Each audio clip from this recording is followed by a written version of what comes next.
আমরা যতই মিলেমিশে আপনাদের সঙ্গে থাকি,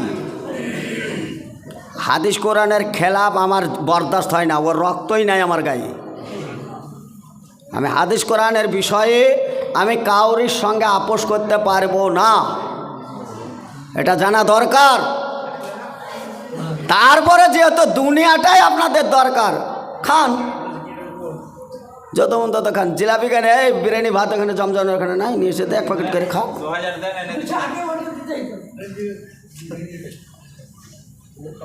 মানে আমরা এখানকার লোক তো সবাই মনে করছে যে বাড়ি থেকে হাদিস কোরআন তৈরি করছে আর এখানে জিলাপির মতন এসে ঢালছে, মনে করছিস নাকি?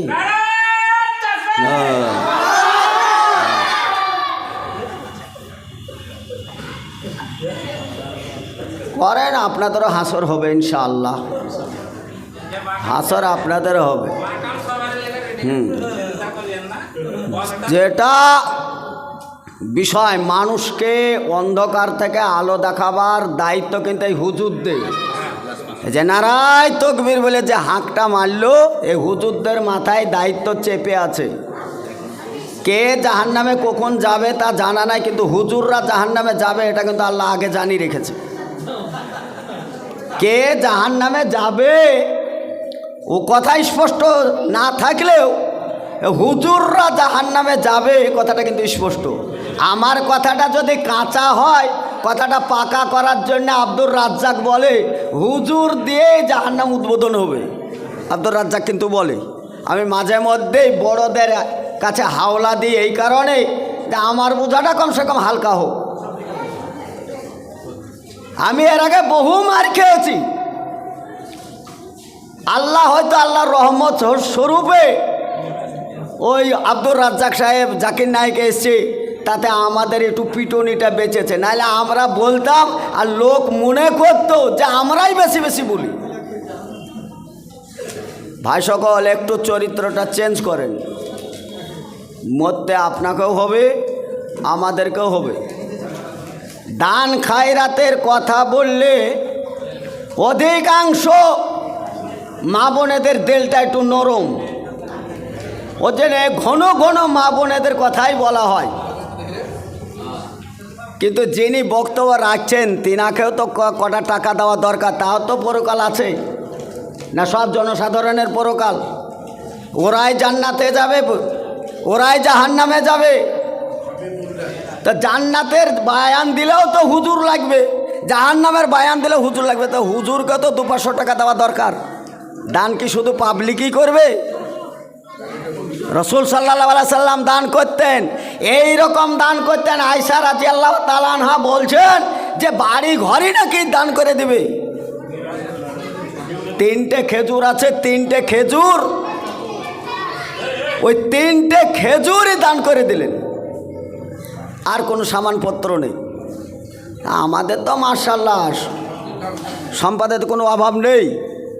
200-500 টাকা যদি মসজিদে দান করা হয় তা আমার মনে হয় এমন কোনো যায় আসে না। অধিকাংশ জনগণকে বলতে শুনেছি বা শুনি যে মৌলবীরা দান করে না, মৌলবীরা জান্নাত কিনে রেখেছে তার লাগে জান্নাত করে না। হ্যাঁ, যে মৌলবী সাহেবদের এদের আর জান্নাতের দরকার নেই, এরা কিনে রেখেছে, অতএব হুজুর দেখে দান করতে হয় না। এই কথাটা আমাদেরকে শুনতে হয়। কেন ভাই, আপনার কি 500 টাকায় 1 বস্তা সিমেন্ট দিলে ফুরিয়ে যাবে? হ্যাঁ, এটা কি? আরে আমার এটা কোনো যায় আসে না। 5,000 কেনে 5 লাখ টাকা দিলেও আমার কোনো যায় আসে না, কারণ আমি যদি 5,000 দিতে আর এক হুজুর কিন্তু এতে জুংলাবো আমি।